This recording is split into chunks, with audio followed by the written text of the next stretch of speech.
आपको यह जानकर हैरानी होगी कि कन्या का जन्म हर किसी के घर में नहीं होता। कन्या का जन्म उसी व्यक्ति के घर में होता है जो भाग्यशाली होते हैं और अपने पूर्व जन्मों में बहुत पुण्य किए होते हैं। आज की इस वीडियो में हम जानेंगे कि भगवान किस घर को कन्या के जन्म के लिए चुनते हैं और वह कौन से पुण्य कर्म है जिसके कारण मनुष्य पुत्री के माता पिता बनने का सौभाग्य पाते हैं। इसके साथ ही साथ हम आपको इतिहास में वर्णित ऐसी कई बातें बताएंगे जिससे आपको विश्वास हो जाएगा कि पुत्री का जन्म बोझ नहीं बल्कि सौभाग्य का विषय है। दोस्तों, महाभारत में एक कथा का वर्णन मिलता है जब एक दिन भगवान श्री कृष्ण से अर्जुन पूछते हैं कि हे माधव, किन कर्मों के कारण किसी को कन्या धन की प्राप्ति होती है, अर्थात किन घरों में बेटियों का जन्म होता है। तब भगवान श्री कृष्ण अर्जुन से कहते हैं कि हे पार्थ, किसी भी घर में पुत्र का जन्म भाग्य से होता है परंतु पुत्रियों का जन्म सौभाग्य से होता है।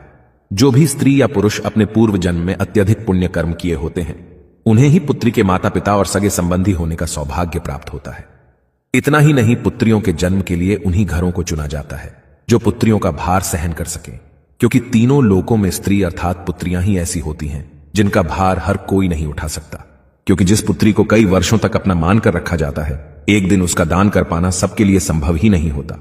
वो पुत्रियां ही होती हैं जो घर वालों और अपनों की खुशी के लिए अपना हर एक चीज न्यौछावर कर देती हैं।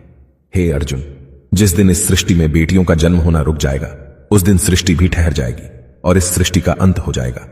दोस्तों, जब आप भगवान श्री कृष्ण की इन बातों पर गौर करेंगे तो आपको समझ आएगा कि उनका कहना कितना सही है।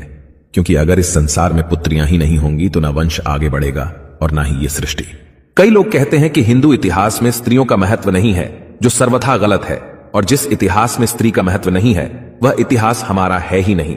धन की देवी लक्ष्मी हो, दुर्गा हो या घोर रूप में महाकाली हो, नारी सर्वस्व पूजी गई हैं। दोस्तों, कहते हैं कि लड़कियां लड़कों से कम नहीं। इस बात की पुष्टि हमारे धर्म ग्रंथ भी करते हैं। वशिष्ठ जी की पत्नी माता अरुंधति ने वरुणदेव और इंद्रदेव को ब्रह्म ज्ञान दिया था। सभी धनुर्धर की भांति द्रौपदी भी शस्त्र विद्या जानती थीं। इतना ही नहीं, महाभारत में वर्णित है कि द्रौपदी अर्थशास्त्री थीं और युधिष्ठिर के राज कार्य में सहयोग करती थीं। यह असत्य है कि हिंदू धर्म में लड़के लड़कियों की इज्जत नहीं की जाती थी, क्योंकि द्रौपदी के वस्त्र छूने पर पूरे कौरव मिट गए और माता सीता के हरण से सोने की लंका जला दी गई। दोस्तों, जब रामायण में भगवान राम शिव जी का धनुष तोड़ देते हैं तो राजा जनक विवाह के लिए दशरथ जी को बुलावा भेजते हैं। दशरथ जी आकर जनक जी को प्रणाम करते हैं। आजकल आप देखते होंगे कि वर पक्ष के लोग ज्यादा घमंड में रहते हैं। वो लड़की के माता पिता को खुद प्रणाम करना अपना अपमान समझते हैं, जबकि राजा दशरथ के प्रणाम करने पर जनक जी उन्हें मना करते हैं तथा अत्यंत सरल भाव से कहते हैं कि आप दूल्हे वाले हैं, बड़े हैं, अयोध्यापति हैं, श्रेष्ठ हैं, ऐसा ना करें।